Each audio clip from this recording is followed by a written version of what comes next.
right. My name is Justin, and I'm an addict.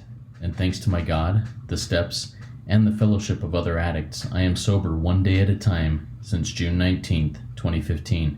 And for that, I am eternally grateful. Welcome once again to the RICO 12 speaker meeting. We are an organization whose addictions include alcohol, drugs, lust and sex, food and gambling, codependency, stealing, just to name a few. We come together from all places, faiths, and backgrounds to learn the similarities of addiction and to gain tools and hope from others who are walking a similar path.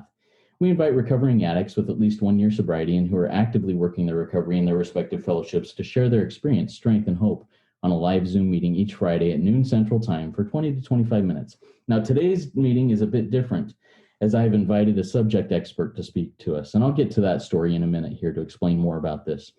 Then, after that 20 to 25 minute speech, we, the live audience, get the opportunity to ask questions of the speaker for another 20 to 25 minutes. In order to ask questions, please type them in the Q&A link at the bottom of your Zoom window. If you are hearing this podcast recorded and would like to participate as a live audience member in the future, or even if you'd like to be a guest speaker in a future meeting, please go to www.reco12, that's RECO number 12.com, to learn more and submit your email address there to receive weekly invitations or to submit to become a guest speaker. RICO 12 is an ad-free service, and we appreciate your help in keeping it that way. We gratefully accept contributions to help cover the cost of the Zoom platform, podcast platform, web hosting, and administrative costs. To contribute, you can go to reco12.com/support, or you can click in the link to PayPal in the chat of the live meeting. Or if you use Venmo, you can also contribute there. Our handle is at RICO-12, spelled out TWELVE. When you contribute, please specify the meeting number. This is meeting number 14. Last week's meeting with Sarah B., a self-described blackout codependent, was amazing. So many great insights. If you missed hearing that one or any other meeting we've done so far, you can listen to them in podcast form by searching for the RICO 12 Speaker Meeting podcast on virtually any podcast platform that you use, including the newly launched Amazon Music platform. Or you can go to the RICO 12 website and find it under the link podcast. Now, let's introduce our guest speaker for today, Dr. Benjamin Hardy. Ben is what he's asked me to call him. I was introduced to Ben through a podcast that he was a guest on called the Richie Norton Podcast. I was in the process of developing the idea for this speaker meeting podcast, the RICO 12 speaker meeting podcast. And his interview with Richie Norton spoke the language of addiction and the powerlessness of willpower so clearly that I had to reach out to him right away and ask if he would be a guest speaker. And I'm so grateful that he has agreed to do this. Here's his bio. Dr. Benjamin Hardy is an organizational psychologist and best-selling author of Willpower Doesn't Work, which, by the way, is the topic of this speech. Willpower Doesn't Work, and Personality Isn't Permanent, which is really cool. Awesome. Also, his blogs have been read by over 100 million people and are featured on Forbes, Fortune, CNBC, Cheddar, Big Think, and many others. He is a regular contributor to Inc. and to Psychology Today, and from 2015 to 2018, he was the #1 writer in the world on Medium.com. He and his wife, Lauren, adopted 3 children through the foster system in February 2018, and 1 month later, Lauren became pregnant with twins, who were born in December of 2018. Hands full right there. Go ahead and take it away, Ben. The floor is now yours for the next 20 to 25. Sounds awesome. Grateful to be with you all. Grateful to be with you. The podcast episode you listened to with Richie, I've done multiple with him. Chances are you heard one from several years ago because this book, Willpower Doesn't Work, actually came out back in 2018. I did come out with this book more recently, Personalized and Permanent, so I'm going to be integrating ideas from both. I hope that that's okay because my perspectives are different from what they were 2 years ago because I'm not the same person I was 2 years ago. Just like none of the people who are listening are the same people they were 2 years ago or even before COVID-19, right? So I'm going to go ahead and share my screen if that's okay. I'm going to need access to do that if possible. And again, really grateful to be with your audience, grateful to be with your people. Addiction is something very important to me, I guess just from the get-go, and I think I got access now. It's perfect. From the get-go, I'll just quickly explain. When I was 11 years old, my parents got divorced, and the divorce led to an extreme addiction on the part of my father. And he ended up becoming a very extreme addict. He was doing everything. His house became a very interesting environment. There was literally drugs and drug addicts all over the place. And I was the oldest of three boys. And so, literally there was meth, cocaine, like it was just all over the place, bongs, like, and just the strangest people began filling my house. And it was such a flip because we actually came from quite a religious background, to be fully honest with you. And so like, my home seemed so normal and so stable. And then then the divorce happened. And over a few years, it just became wild to the point where we could no longer really be there. Luckily, fast forward to when I'm 20 years old, I somehow graduate from high school, although I didn't really do anything for the year after high school because I was playing video games all day, mostly World of Warcraft. But I was very depressed and ultimately ended up going on a church mission. And right before I left on that, I rekindled my relationship with my dad, and he was just coming out of his pretty vicious cycle, which he had been in for 8 or 9 years, very deep into it. And he was coming out of that. And ultimately through the few-year experience where I was doing more of a church humanitarian mission, he overcame his addictions. And so he's no longer in that place. He's actually in a great place right now. And he's been sober, 12, 13 years at this point, which is really amazing. I do have a younger brother, Trevor, who was, I would say, more emotionally traumatized by everything going on. And so he's still been struggling in addiction for ever since he was like 12 years old. He's actually in Florida right now going through 6-month recovery. He's 5 months in, and there's a lot of good things we're learning about this. And so I find myself in an interesting place. And then I ended up studying psychology for years, better trying to understand addiction and just behavior change in general and identity change. And then we ended up getting foster kids. And so I learn about these things from so many different angles. I guess we can call me an expert, but I consider myself such a novice at this stuff. I mean, it's such a dense topic, but I'm going to cover just a few topics that I feel are valuable that I'm continuing to learn more and more about. And I'll try not to, overwhelm with too much information, but I feel like this is some of the stuff that's been really powerful for me as of late. And I'm going to do it mostly through pictures. These are pictures I've had made. So they're just going to be mostly quotes, and I'll just share with you concepts along the way. So this idea right here, the bigger the future, the better the present. Obviously with addiction, the future becomes quite muddled and you often become defined by the past. But in psychology, there's been a huge shift in emphasis as of recently. For well over 100 years, the view of psychology as a discipline was that if you wanted to understand a person, all you had to do was understand the past. And although there's a lot of truth to that, where the field of positive psychology is going now is reversing that. And that if you want to understand who a person is right now and why they're acting the way they are, all you have to really understand is their view of their own future. Now, obviously, something like addiction heavily impacts a person's view of their future, as does something like trauma. And so there's things that happen, even our belief system or our culture, those things impact our view of our future. But whatever view you have of your future, that's the thing impacting who you are today. And in philosophy, there's a concept called teleology. And basically what teleology means is it's basically the idea that every human behavior is goal-oriented. In the case of addiction, the goal could be to get high or to like numb yourself from the pain, but everything we do is to achieve a goal. So obviously addiction is a great way to achieve a goal, even if that goal is just to get high or to, but every behavior is to create an end. Going to the grocery store is to create an end. Going to the gas station is to create an end. Me being on this podcast is to create an end. So every behavior is outcome oriented. And so everything we do is driven by whatever outcome we're trying to create in the future. So the present is always being driven by the future. And that leads us to question, what future are we trying to create? Psychologists now are coming to believe that what consciousness actually is the ability to imagine different future scenarios and then make decisions in the present in order to create those futures. And that's what makes us different, I guess you could say, from plants and animals, is that they don't necessarily imagine infinite numbers of futures and then change the direction of their life based on a future that they choose to put energy into. But we can do that. We can imagine all sorts of different future scenarios, and then we can decide which one we want, and we can then direct our present towards something specific. And the more we can do that, and the more thoughtful we become about that, the more conscious we are, and the better decisions we can make in the present. So I'm going to tell a quick little story about a guy named Andre Norman. Andre Norman grew up in the hood of Boston, in the rough part of Boston. He was he's a black guy, a great friend of mine, amazing friend of mine. And he grew up in a tough spot, and his teachers didn't see a lot of potential in him. And so they didn't really give him any respect. He was also a troublemaker, and just probably from their perspective, just didn't have a lot of potential. But he luckily had one teacher who saw him as a human being, who spoke to him as a human being, who defended him against the other teachers, and ultimately gained Andre's trust. And Andre began to just love Miss Ellis. He would go to her class because he just felt like he could be himself there. And ultimately he fell in love with band because she was the band teacher. And so he started playing the trumpet. And for the next 2 years, he would go to Miss Ellis's class and he would actually put his energy into it. And he would not do that in his other classes.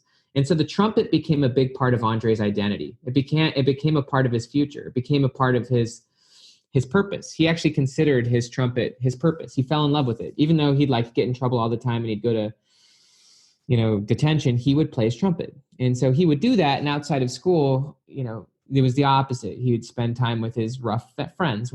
Well, once Andre went up into junior high school, he was now in a new school and there was no Miss Ellis. But Mr. Ellis was the teacher. And so he was still going to be in band, and that's why Miss Ellis got him into that specific school. But the problem is that Andre got these new friends at this new school, and they told him that if he wanted to be their friend, he couldn't carry around his trumpet box because it made them look dumb. And so he ultimately decided to throw away his trumpet. It was a hard decision, but when he threw his trumpet in the dumpster, he said that all of a sudden his purpose disappeared. And he no longer had a reason to go to school because now he no longer had that side of his identity. He'd thrown it away. And looking back on his life, because ultimately what happened was now that the trumpet was no longer a part of his identity, his whole focus shifted towards fitting in with his friends and really going all in on that, which was criminal behavior, and ultimately landed him in prison. Looking back on the experience, because Andre did get in prison and he had a really rough life, he's now out, and I'll explain a little bit more on that in the future. But he said, looking back, and he was telling the story to my kids in our living room, he said that the reason he went to prison is because he quit the trumpet at age 14. He said, bad people don't go to prison, quitters do. He said, when I quit on my trumpet, I began quitting on everything else, including myself, which is really interesting. So when Andre made it into prison, he realized that there was a hierarchy in there, and that the worst criminals of all were the ones at the top of the totem pole. And so that became his new goal. And whatever your goal is, that's the thing shaping your identity. And your identity is the most important, crucial aspect of who you are. Your identity is how you see yourself. It's how you explain yourself. It's the story you tell about yourself. And it's the thing that drives all of your behavior. Yes, it's heavily impacted by who's around you. It's impacted by your environment. It's impacted by many things. But at the end of the day, it's how you see and explain yourself. And that's the thing that drives your behavior. And so Andre made his way up the top. One day during, he went into the gym and he began stabbing multiple people because he was angry, and that landed him into solitary confinement, but it also added 2 years to 10 years. So he got landed into solitary confinement and also got 10 extra years onto his prison sentence. And to him, that was a huge honor because his goal was to be the number one guy in prison. And so to him, that was evidence that he was moving closer and closer towards his goal. To you and me, that might sound crazy, but from his perspective, because he was being driven by his goals, and you are being driven by your goals, whatever they are. And so whatever future you're trying to accomplish in your mind, that's the thing driving your identity and your behavior, which is really interesting if you think about it in the terms of addiction, because in many ways, the goal becomes just to get that next high or whatever it may be, or to escape whatever you're trying to escape. And so there was a moment for Andre when he was really close to achieving his goal. He was going to kill several people in his solitary confinement unit because of a riot that occurred. And he ultimately had a coming to Jesus moment. He called it his Wizard of Oz moment, where he was getting ready to go kill some people, and he knew if he had killed them all, he would have multiple life sentences. He would be in prison today if he had gone through with this act. But he realized at the end of it just struck him. It just struck him hard, and he got struck with the idea that maybe this is a bad idea, and maybe what I'm doing right now isn't worth it, and maybe being the number one guy in prison is actually not worth that much. And so that's basically what happened. He questioned it. He realized that at the end of the brick road, there's really nothing there. The Wizard of Oz is a hoax. And so he went back to his prison cell and he questioned his life. He questioned his goals. He questioned himself, and his identity became rocked. And he decided he wanted to go to Harvard because that was the only college he'd ever heard of. And he believed that going to Harvard or going to college would keep him out of prison forever. So Harvard became his new trumpet. That became his new purpose. It became his new identity. And over the next 8 years, he worked really hard to get out of prison. And he did get out of prison. He learned how to read, learned how to write, learned law, got therapy, got mentors, avoided all of the losers in prison, and ultimately 8 years later got out of prison. It took him another 14 years once he was out of prison, but he did get a fellowship at Harvard, and he had an office there, and they funded his research to help prison inmates. And now he's doing that stuff now, and he's a very famous public speaker and author.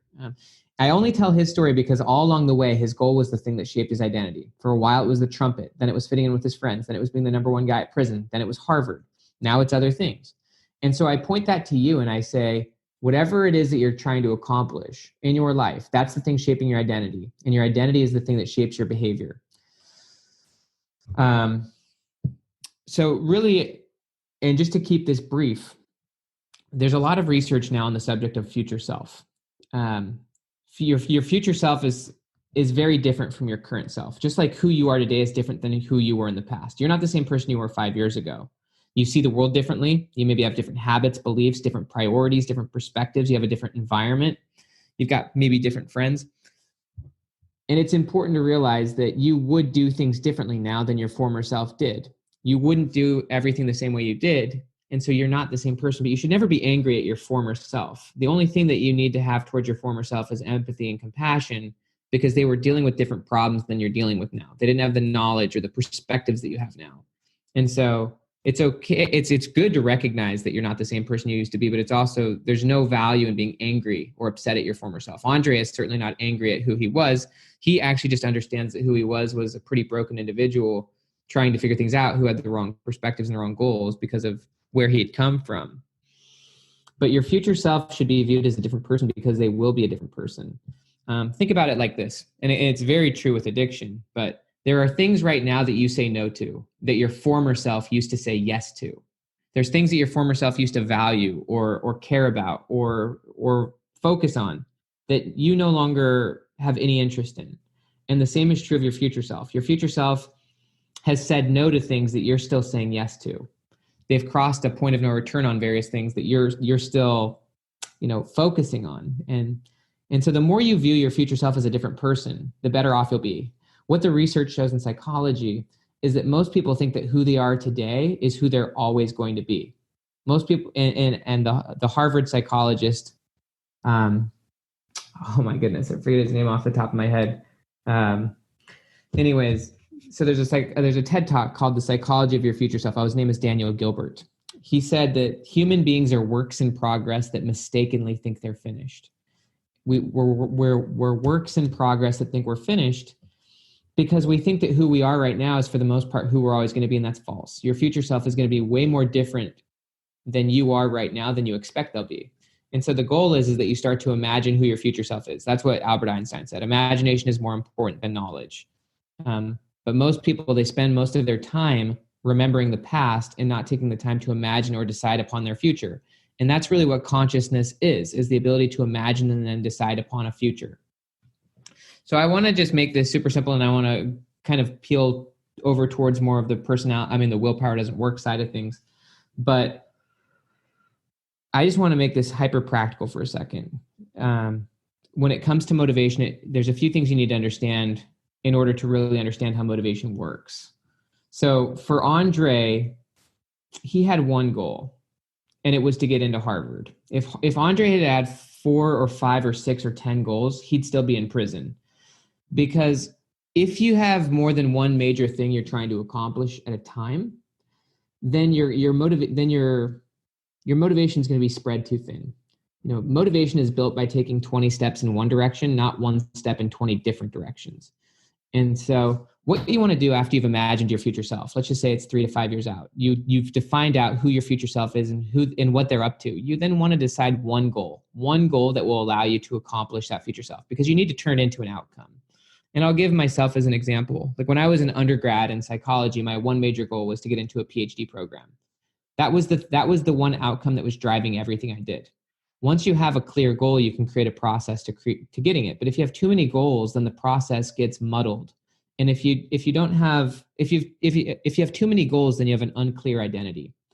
When I was in graduate school, I really wanted to become a professional author. And so my one goal became to get a 6-figure book deal. Once I had that clear goal, I could create a process. If I'd had like 5 goals, I don't know what I'd be doing right now. And so you need to have a single measurable outcome that if you achieve it, it allows you to do everything else you want to accomplish. Whatever the goal is that you have, that's the thing that determines your process. And in order to have motivation, you really need 3 things. You first off need a goal, but then you need, and whatever that goal is, it just needs to be something valued to you, but that's also a clear outcome that you can actually drive your behavior towards. You do need a process, an A to B to get there. You need a path to get there. You can't have hope without a path. And then you need to develop the confidence. And the confidence just comes by getting small wins, by getting support, by getting help from other people. By just taking small steps, you start to see that you can actually walk this path, and that builds up your motivation. And that actually takes me to hope. Hope obviously is something really important for addiction. This is a great quote. There's a lot of research on hope, but without hope, there can be no agency, which is the thing that allows you to take goal-directed action. Hope is the basis for agency. It's the basis for your ability to make choices. If you don't have hope, you can't actually make choices. You can't be motivated and you won't take action. And there's a lot of research on grit. And basically what the research shows is that without hope, you can't even have grit. You couldn't have grit. So this is what Angela Duckworth said. She said, grit depends on a different kind of hope. It rests on the expectation that our own efforts can improve our future. I have a feeling tomorrow will be better is very different from my resolve to make tomorrow better. So this is really how hope works. And I just want to make sure I haven't actually gone over. No, still good for a minute? Okay. So hope works like this. First, you have a vision of whatever future you want, your future self. You out of addiction, you in an amazing career, whatever it is, you need a specific vision. Then you need that sense of agency, which is the ability to make choices. If you don't believe you actually can do anything to create that future, you can't have hope. And then you need a strategy. I think that's what 12-step programs are for and things like that is they give you strategies. That's what education's for. That's what groups are for. That's what networks are for. That's what education is for. So it's to give you a path or a strategy to actually creating that future. If you don't have these 3 things, you can't have hope. And if you don't have hope, you actually won't have motivation and you won't make choices. There's been a lot of research on the difference between high hope people versus low hope people. High hope people have clear goals. Low hope people don't have any. High hope people believe they've got the ability to make choices. They're constantly learning and trying new things. And here's what's really specific about high hope people. When they fail, they take that understanding and adjust their plans. They adjust their strategy. They adjust their process. They don't just keep doing the same thing over and over and over again and expecting a different result. Whereas low hope people, if they're not getting the result they're looking for, they don't learn from that. They don't learn that it's not working. And if you're pursuing any form of future, you have to be fully honest about the results you're currently getting. I'll just give myself as an example. And this is a non-addiction example, but I'm really trying to be successful with this new book that I came out with. But the truth is, and it's done pretty good, but it's nowhere near where I'm trying to get it. And so I've had to look in the mirror and say, okay, I've been working really hard, but what I've been doing hasn't really gotten me to the level I want to go. And so I can either keep doing what I'm doing, or I can learn how to do something better. And so that's about adjusting your plans. And that's what people with high hope do, is they actually find a better path to getting what they want rather than just assuming that what they're doing is going to get them there. There's a really, really powerful quote that I want to share with you guys. And this comes from Robert Brault. Robert Brault said, "We're kept from our goal, not by obstacles, but by a clear path to lesser goals." So in psychology, the idea of decision, what decision means is that you've cut off alternative options. You've removed the other options. You've completely eliminated them. And so just to repeat Robert Brault one more time, we're kept from our goal, not by obstacles. It's not obstacles that stop us. It's actually clear paths to lesser goals. It's that we can see clear paths to lesser futures. And so we just take those. And so the real idea of a decision is to eliminate other options. And so this is going to kind of be my last little sequence, and then we can open up to Q&A. This is kind of where the willpower stuff really comes in. And in my opinion, it's what's taught me a lot about addiction lately. So this is a quote from the Harvard business professor, Clayton Christensen. He said 100% is easier than 98%. Because if you're only 98% committed to something, what that actually means is that you haven't yet made the decision. And instead, you're dealing with what's called decision fatigue. Decision fatigue means there's something on your back burner, which is obviously a big aspect of addiction, but you haven't yet removed the alternative option. You haven't eliminated it as a decision. You haven't gone 100% yet. You're still weighing the option. And if you haven't yet made a decision, then you're going to burn out your willpower. I'll give an example. So I have a friend named Nate, and he's someone who struggled with his weight his whole life. He comes from a background where his parents have struggled with their weight, very overweight. He's now in his early 40s. His parents are in their 70s. His father just died, but they've been really unhealthy for over a decade. And it's saddened Nate to see his parents in that state, but it's also made him look at his own future. Again, whatever view you have of your future, that's the thing driving your present. Not only your biology, but not only your psychology, but your biology. And so Nate and I were talking, and basically we came to the conclusion that what we were asking ourselves, what's the one thing, Nate, that you could do that would forever change how you feel about your weight or just about your future? And he ultimately decided that he would go off sugar, 100% off refined sugar.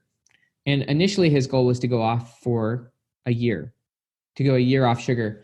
But I was thinking, like, Nate, once that year's over, what's going to happen? Are you just going to go back and have a healthy relationship with this? This is something that's been impacting you for decades. And so he decided to go off sugar, refined sugar, that is, for the rest of his life. And here's what's really cool about what happened. Once he actually imagined the idea of going off refined sugar for the rest of his life, his view of his future self changed. Rather than dying overweight and basically increpid in his 70s, he saw himself in his 90s, fully healthy, thriving, and being able to do what he loves to do, which is travel, adventure, hike, being with his, he imagined himself being with his grandkids. And so that's what he realized he needed to do, is he needed to go 100%, and it needed to be for the rest of his life. And that's something that I've recently come to the conclusion of. I've actually had an addiction to caffeine for quite a while. And my view of my future self with caffeine is very different from my future self without it. And a couple of weeks ago, I was going down to visit my brother Trevor, and it's like a 4-hour drive down to where he was at. And I was tired, and I've been off caffeine for quite a while now. But I was on a long drive, and I was thinking to myself, I was really kind of feeling foggy, and I was like, I should probably just grab an energy drink. Like, this is a long drive. This seems like a totally normal scenario in which to drink caffeine. Like in the past, I would use caffeine to basically do anything and everything. I don't do that anymore, but this seems like a situation where I could probably justify it. This is normal. But then I thought to myself, if a heroin addict was off heroin like 98%, but they were trying to look for a normal situation in which heroin would make sense, I would never have that conversation in my head, because heroin is something that is forbidden to me. And so that actually takes me to a principle, and this will kind of be my last concept. This is a concept in physics, actually. It's called the totalitarian principle. It's in quantum mechanics. And basically what it means is that everything that is not forbidden is compulsory. If it's not, and this is true in literal physical systems. So like if it's not forbidden, there is some probable aptitude that it will happen. So in the universe, if something isn't forbidden, at some point or another, it will happen. And so you need to ultimately make it forbidden. And that's what I actually ended up doing. I didn't end up stopping eating caffeine. I actually came up with some different coping mechanism, which was maybe to turn on music, roll down the window, and then just realize I don't need this because it's forbidden to me. It's not even an option. And then I made it down to visit my brother. I made it back, and I had extreme energy, but I also had confidence. And confidence comes by actually watching yourself succeed. They call it identity capital. And once you do that, your view of your future self expands. This is actually a quote from Michael Jordan. Once I made a decision, I never thought about it again. And I think that that's when you really know that you've overcome the addiction, is when you've made it forbidden, you've gone public about it, you've asked for help, you've gotten the support you need, you've removed the thing from your environment, you've been very explicit about your future self. You tell people about your future self. that I am no longer someone who is dealing with this. I do have my support group. And you just tell people who your future self is, because when you tell people who you really want to be versus continually telling them who you've been, then your behavior starts being driven by your future. And then other people start expecting the future you versus the former you. And so that's kind of the key. And so anything that's not forbidden is compulsory. I think that that's a crucial concept. And I think that has a lot to do with your environment. It has a lot to do with who's around you. It has a lot to do with the story in your head. If you're 98% committed to this thing, then it will come back. And it's going to hit you like a ton of bricks. What it means is that you're still weighing those lesser goals. And so true decision means you've removed that. And so I guess I'll stop there. Awesome. Thank you, Ben. I really appreciate that. There were a lot of things for thought, some great thoughts that you brought across there.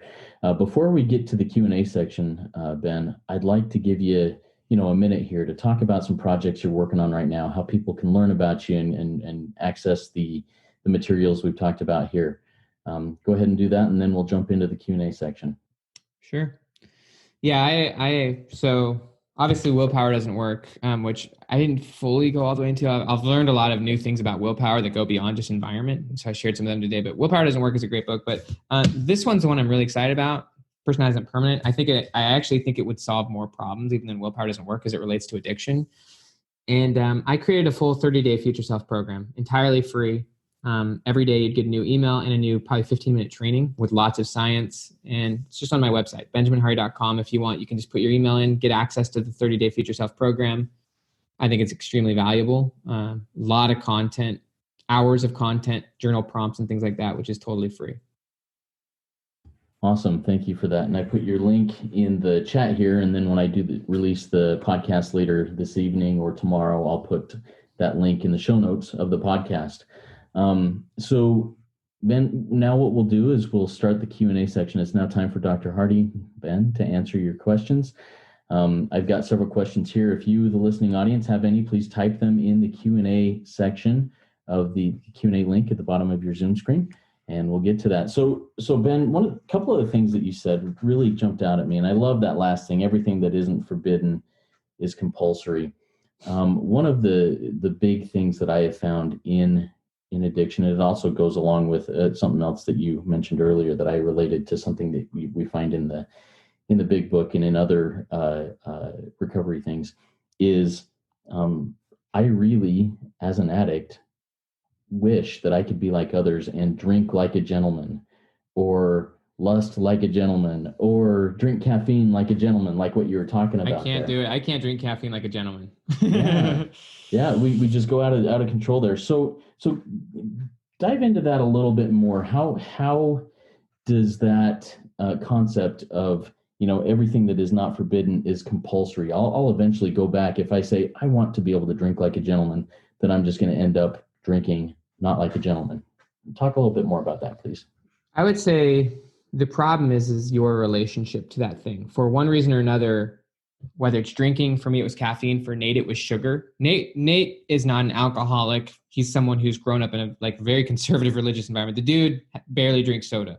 But for some reason, he's based on his family situation and dynamic and just like where he's been, he's got this weird relationship with sugar.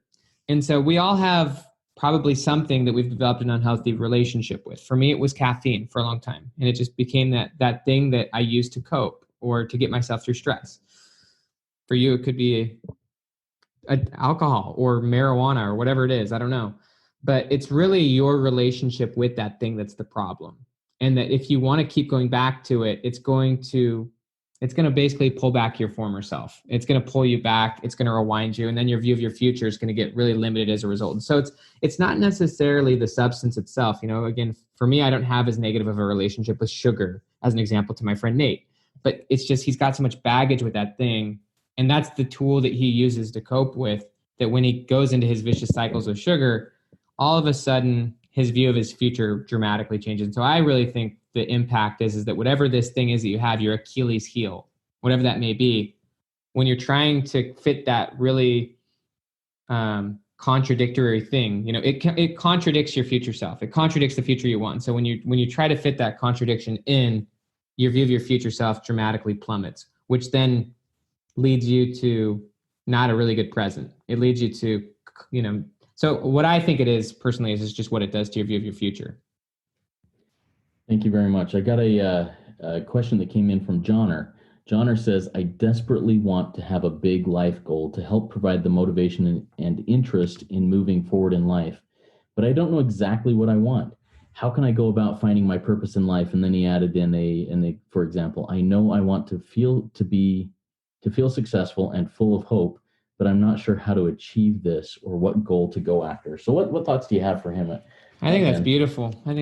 One thing that is true is it's impossible to have hope without a goal. I mean, even if the goal is, on a more spiritual plane, just to be with God, but you need some future. And I think that really what confidence and hope are about is the understanding that you actually get to choose your future.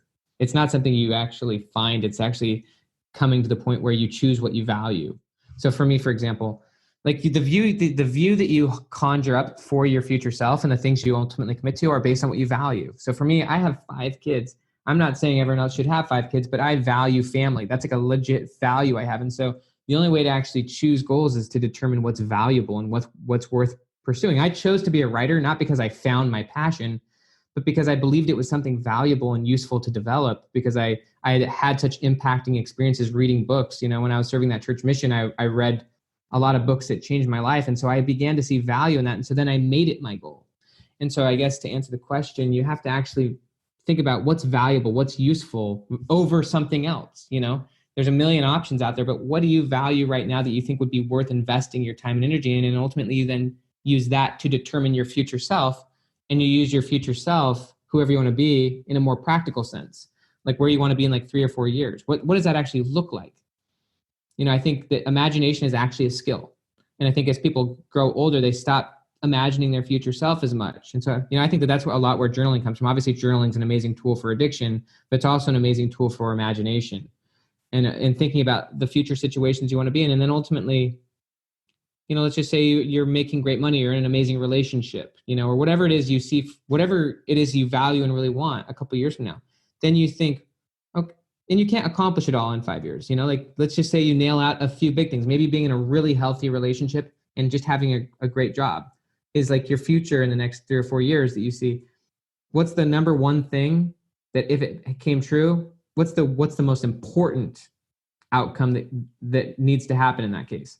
Is it finding that person who's amazing and developing an amazing relationship? Is that the first thing that you need to do? And maybe that'll take 3 or 4 years to do. It's just ultimately deciding what you value, visualizing your future self, and then choosing the most important outcome you can focus your energy and attention on right now. And then ultimately, obviously, getting the support that you need to do it, because you shouldn't try to do it alone. And I think addicts often have a way of trying to do things without help. And so you have to just own it from an addiction standpoint. And that's really an insight that you learn in general about goal achievement, is that to achieve goals is the same way as to overcome an addiction. You need help. You need to tell people that you need help. You need accountability. You need support. You need a new environment. You need a group. Moving your life forward and overcoming an addiction follow the same principles. I love that. Yeah, the addict response oftentimes, almost every time. I can do this myself, right? Yeah, I got myself into this mess. I have to get myself out of this mess. What a mess, you can't right? get yourself out. Yeah. And you can't get yourself to whatever that goal is in your future self on your own. Yes, you can be the one putting in the work. Yes, you can be the one creating the direction, but ultimately you need help, whether that, even if that's through mentorship or through a community or through reading books, through getting education. But every time I have a new goal, I know I need huge support in getting there. That's why you need to be really explicit about who your future self is, rather than just telling the story of your former self. You need to tell people, this is what I want. I want to be in an amazing relationship, or I'm really trying to get out of this addiction that I have a hard time with. It's just about owning the facts and saying, this is where I really want to go. Then you can start to get the right support you need to get there. Awesome. And there's nothing weak in that. It's actually how you move your life forward. It's what you would do if you became committed to your future. Right. I love that. All right. So we got a question that came in from Zach. Zach says, hey, Ben, step 1 of the 12 steps is I acknowledge that I am completely powerless over my acting out and my life has become unmanageable. Step 1 means I stop fighting my addiction and become 100% willing to do whatever I need to do to stay clean. I introduce myself at meetings as a recovering addict, but I have worried that introducing myself with the addict label could lead to a fixed mindset, quote, once an addict, always an addict. What would you recommend for me to have a growth mindset while in recovery? So first off, I want to acknowledge AA is the system that has helped millions and millions of addicts, and I am just one person. But going off of my knowledge, that's probably the one area of AA that I do disagree with. I do agree with the fact that you want to hedge against all possible potentials of failing. And so but I do agree that overemphasizing your current or your former self is what Carol Dweck would call a fixed mindset, fundamentally. Having a growth mindset means you're defined by the future person you want to be, and you don't put as much stock into who you are. I think in telling people about your future self, so that you're someone who has beat that, you could still say, but I also know that I've in the past been crushed, like I'm not the same person I was in the past. But yeah, I think emphasizing who you want to be is more important than even emphasizing who you are. And so that's more the approach I go with, is focusing on my future self. That's what Carol Dweck would call a growth mindset. And so I'm pretty anti-labels. Like there's a lot of research on labeling yourself and about what that does for you. Your label ultimately becomes your identity. And so if you label yourself as an addict, then then the idea is that who you are today is who you're always going to be. And you can't see yourself being without that label. So, and there's been a lot of research on this. People who label themselves as depressed think that they're always going to be depressed. People who label themselves as an introvert think that they always have to be an introvert. And that very much limits their capacity, first off, for imagining themselves as a different person without that. And I strongly emphasize your future self is different than who you are today. I'm fundamentally different from who I was even 4 or 5 years ago. I have very different values, very different goals, At a very high level, yes, I still believe in God. Did I believe in God 10 years ago? Yes. But as far as like legit values as reflected in my behavior, I now spend so much of my energy like trying to dedicate to my kids, trying to dedicate to like my work and stuff like that. Whereas in the past, like I had other values as reflected in my behavior. Your future self is going to be the same thing. Your future self is going to value different things. They're going to focus on different things. They're going to care about different things. They're going to have said no, like I said, to things you're currently saying yes to. So I do think it's more powerful to focus on your future self and to, just to not be so tied to your labels. But I think it's still important to recognize that that's something you've been in the past. I did have addictions in the past. That was my former self. That's not my current nor my future self, but that is a part of my story. And I don't ever want to go back there again. So here's why this is my future self. I know that may be slightly contradictory to the whole once an alcoholic, always an alcoholic. But that's just based on my understanding. Yeah. So let me follow up on that just real quick. Now you talked about video games. I think it was World of Warcraft or something like that. And then caffeine. I was playing 15 hours a day. Yeah. So that's heavy duty stuff right there. But that's not who you are today. I have zero connection to that person. Yeah. What would happen if for whatever reason, there was 98% conviction here and you went back and got into World of Warcraft today? What would happen with that situation? If I did that now? Yeah, which obviously you aren't going to choose that, but if you had that 98% instead of the 100%. Yeah. I mean, if I was 98, first off, I wouldn't even be in my situation. I couldn't have created this situation if I was 98% committed. I wouldn't be married with 5 kids and literally 6th on the way. I probably wouldn't have even gone for the PhD. But let's just say for some reason, something triggers me, life gets crazy, and I start playing World of Warcraft again. And I think I'm going to do it in a healthy way, right? But all of a sudden I start sneaking it while I'm at work or something like that, and it turns into something. It may not destroy my marriage, but it would probably, mess a lot of things up. I have created such an aversion to that like it is contradictory to the current identity I have. And it's very contradictory to the future I'm creating. And so it would be very difficult to see me justifying doing that just because I know the repercussions.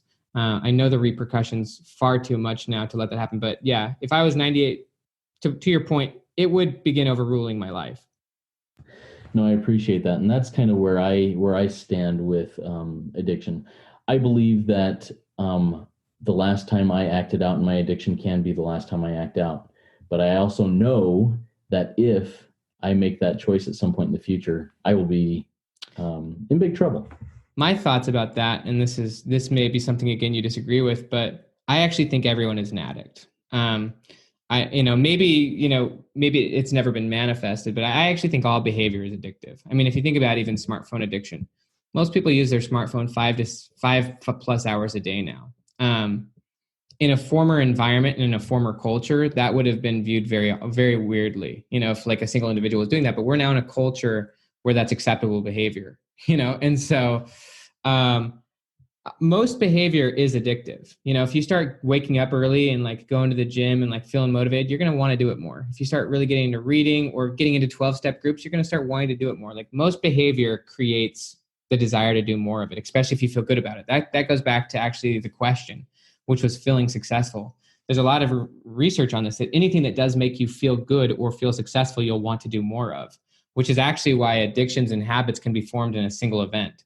Is because in a single, it's not always repetition that's required to create an addiction or a habit. It's just that extreme feeling of I feel great or I feel good doing this thing.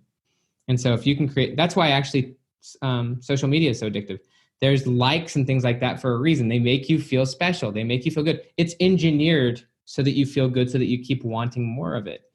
And so all behavior that makes you feel good or successful is by nature addictive. I actually am on board with what you just said there. One thing you mentioned pretty early on in this presentation was the concept of letting go of anger at my former self. This is huge. Yeah, and I work with a lot of addicts. I sponsor a lot of people, and this is the hardest thing. And it was really hard for me too, to forgive myself for past transgressions, for past behaviors that brought me a lot of anger towards myself. What are some tricks of the trade, some things that you think work to help me not be angry at myself and forgive myself? Is it all right if I share my screen one more time? Absolutely. All right, I'm going to show you this right here. I think that this is an extremely valuable tool. Usually, if you're still mad at your former self, it's because you believed something happened to you, whatever that was. My father becoming a drug addict. Why did that happen to me? If you believe something happened to you, then you're going to be bitter. If you believe that something happened for you, you can become better. So that's the key, is either you're going to be bitter or better. If you frame any scenario as this happened for me, then you can start to own it and you can start to look at what you can do because of it. So if I legitimately believe that my father becoming a drug addict when I was 11 happened for me, and if I start looking at it from that lens, then I can start to actually find ways in which that experience benefited me and helped me and that I can use it. It's also really important to realize something about memory. So memory is never actually objective.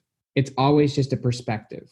So the view I had of my experience of my dad being a drug addict when I was 11 should be very different from the view I have of that experience as a 32-year-old person. Like a 32-year-old should have a different perspective of an event than an 11-year-old. But the problem with often trauma or just being angry at something you did in the past or something that occurred to you is that you're still viewing it from the experience of when it happened. You're still viewing it from the lens of when you initially had the experience. And obviously the experience wasn't pleasant. There was either a failure involved or just hurt involved. And so because of the emotions you felt back then, you created meaning, whatever that meaning was. And that's what created the lens that you have towards that experience. And that meaning actually shapes your identity and shapes your future. And so I think the beautiful part about memory is that memory is very flexible. Memory is always reconstructed in the present. And so you can change the meaning of any past situation to, rather than it being something that happened to you or something you're mad about, it can be something you're grateful for. I think one really important, crucial aspect of that is realizing that you're not the same person you were in the past. Yes, your former self made some choices, but those aren't the decisions you would make today. If you right now, the current version of you was placed back in those former situations, you would handle those situations very differently. And your former self had constraints and they had limitations that you now don't have, even if it's just in the form of perspective or knowledge or understanding. And so, number one, you don't need to create the same meaning that your former self made. You actually can and should create meanings that are more beneficial, more positive, more grateful oriented. But also, as it relates to both your former self as well as other people's former selves, the only thing you need is compassion and empathy. So as it relates to my dad as one example, I first off know that who my dad is today is not who he was 20 years ago. He's a totally different person. Yes, he kind of looks the same, but if he didn't look the same and we just compared the two people's behaviors, you would never assume that they were once the same person. Like they are fundamentally different people. And so rather than being angry at my dad's former self 20 years ago, rather than the current me being mad at someone from 20 years ago, the best thing I could do is just try to better understand where he was coming from. And I do that by asking questions. When you get more context is what creates meaning. Context is what shapes the meaning of content. And so by getting more context, you immediately become more compassionate and more understanding. If you don't understand something, then you have more judgment towards it. But once you understand the full picture, you're pretty understanding. And so for me, one example of what I did was I asked my dad, what the heck happened? What led you to doing all of those drugs and for all of that crazy stuff? And when he gave me his perspective and told me a lot of things that I didn't know, maybe even things from like his backstory and like when he was adopted, when he was bullied as a kid and like stuff involved with my parents' marriage, that I had no clue of as an 11-year-old. Once I got all that context, not that I justify my dad's decisions, but holy cow, I've got a lot more compassion towards why he did. But ultimately, I think that this is the key. Even when you make mistakes, it doesn't even have to be related to an addiction. When you make a mistake, which I make mistakes every day, if I can just say this is happening for me, then I can start to take full responsibility. I can start to take the action I need to protect myself from it happening again. And I can just own it so that I can move forward. If I still view it as it's happening to me, then I'm still defined by the past and I'm stuck there. Awesome. Thank you for that. I really like that. If things happen for me, if I view them as why did that happen for me rather than happen to me, that shifts everything, and it can when I believe it. One of the really repeating word that you've used in this is a decision, and make a decision. And I think that's where our agency lies. No matter where I am in my life, I can always I have a choice. The choices I may have put myself in a corner to where my choices are extremely limited, but I always have a choice. And step 3 reads, made a decision to turn our will and our lives over to the care of God as we understood him. And that is a huge thing there. And that's kind of what I want to not close this out with, but want to go back to is that this decision is always mine to make. There may only be a millisecond to make that decision in some instances, but I can still make that decision. So before we close up, Ben, do you have any closing words of wisdom or invitations for us? I think that there's a few thoughts that I have, and they're very powerful. One is take the time to appreciate the differences between your current and your former self. And when I say appreciate, what I mean is literally pull out your journal and actually like decide a timeline. Could be last year, it could be 5 years ago, 10 years ago, but literally write out in what ways the current you are different from who you used to be in situation, in mindset, it's really powerful to take the time to see how your life is different and how you're different from your former self. And that gives powerful hope. You get hope and motivation by actually seeing progress in many ways. And it's really cool just to actually even just honestly recognize the wins. Even like every 90 days, I take the time to reflect on what are the big things that happened in the last 90 days that I'm excited about or that were powerful and that I'm glad happened. Could be personal, could be professional. So I think just taking the time to measure progress and consistently see where you're at versus where you used to be is powerful. I think just second off, just dovetailing off everything I've said. In order to actually make decisions, you actually have to think about where those decisions are going to go. And so the more you can actually begin to think about your future self and begin making decisions in the present that you know are going to be useful to your future. And this has, it's the same principle as even investing money. Beginning to invest money right now, even if it's that whole quote that the best time to start planting a tree was 20 years ago, but the second best time is today, just do something today. Like, even if it's a small thing. And if you do it today, it's going to be easier tomorrow, as it relates to investing money, like if you start doing it eventually you're going to experience that compound effect. And I think that's a true principle in general. And so I invite people to think about where they want to be in their future and start planting small seeds. Because whatever small seeds you plant today in 20 years are going to be huge oak trees. And so start planting small trees, or start thinking about what you want that tree to look like, or what you want your life to look like in the future, and then just start planting the seeds today. Like, if you start doing that and you do that every day, you can have a pretty big life. You can have an amazing life, and that is what gives you hope. Awesome. Thank you, Ben. All right. Thanks again. That was a great RICO 12 weekly speaker meeting for all addicts and those who wanting to learn more about addiction and the recovery therefrom. If we didn't get to your question, or if you have additional questions, please go to rico12.com/forum and join in our community and ask those questions and answer others' questions that will come up. I invite the audience to come back next week. If you've not yet gone to rico12.com and submitted your email address, you only need to do it once. Please get on the invitation list so you can join us live each Friday at noon Central Time. Next week, our speaker will be Blake, who is a sexaholic, and we're excited about that one. It should be entertaining. He's pretty lively. Now, if you'd like to join me in the step 3 prayer to launch us off for the rest of the day, please do so now. God, I offer myself to thee, to build with me and to do with me as thou wilt. Relieve me of the bondage of self, that I may better do thy will. Take away my difficulties, that victory over them may bear witness to those I would help of thy power, thy love, and thy way of life. May I do thy will always. Amen. Ben, it's been a pleasure. Thank you so much. I'll follow up with you via email, and we will talk soon. Have a great day, everybody, and keep coming back. It works if you work it, so work it. You are worth it.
I will fight the good fight, still searching.